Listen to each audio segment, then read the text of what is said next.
Saya tahu istri saya bukan tipe orang yang bisa di rumah 24 jam sehari.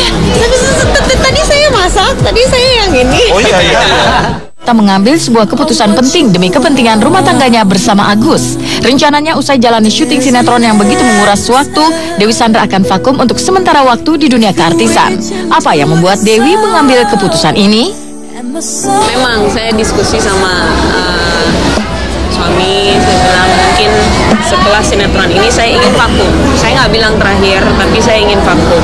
Kalaupun saya menerima tawaran atau pekerjaan, saya harus benar-benar jatuh cinta banget sama peran, atau saya mau masuk lagi ke dalam studio rekaman, saya harus jatuh cinta banget sama lagunya. Saya harus merasa bahwa ada sesuatu yang memang perlu disampaikan. Mungkin diplomatisnya bukan vakum kali ya. Jadi kalau saya belum pernah, saya dari industri yang sangat berbeda dengan istri saya. Tapi yang saya perhatikan, kalau orang bekerja konstan sehari lebih dari 12 jam selama berbulan-bulan atau mungkin bertahun-tahun itu, pasti setelah itu break dia akan butuh waktu untuk liburan. Bahasa vakum tuh sebetulnya, vakum tuh kan cenderung orang beranggapan bahwa lama gitu, bertahun-tahun gitu. Saya sih nggak melihat itu ya dari istri saya, karena saya tahu istri saya bukan tipe orang yang bisa di rumah 24 jam sehari. Tadi saya masak, tadi saya yang ini. Oh iya. Keputusan sudah bulat dicanangkan. Apa kemudian yang akan dikerjakan Dewi Sandra setelah ia berdiam diri di rumah? Jawabannya ternyata simpel. Dewi Sandra ingin masak buat sang suami.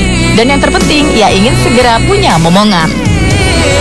Saat ini saya pengen masak buat suami saya. Saya paling seneng. Tadi dia minta saya masakin dong. Oh kayaknya, oh yes, I wanna cook. You know, it's those kind of things that I like to do.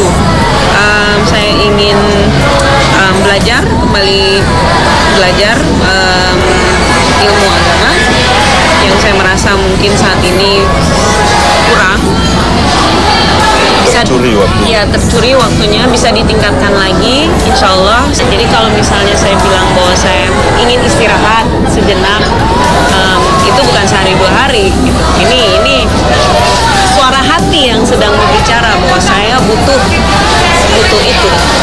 Baby, the baby question. Should I charge? Should I start charging? Tapi saya setiap ditanyain pertanyaan itu ada argo yang jalan. Jadi makin panjang jawabannya, makin panjang argonya.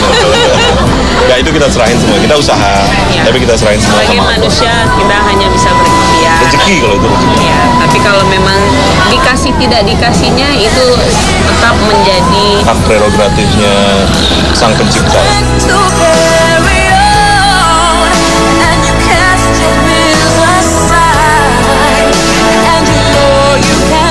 Kasihku berjanji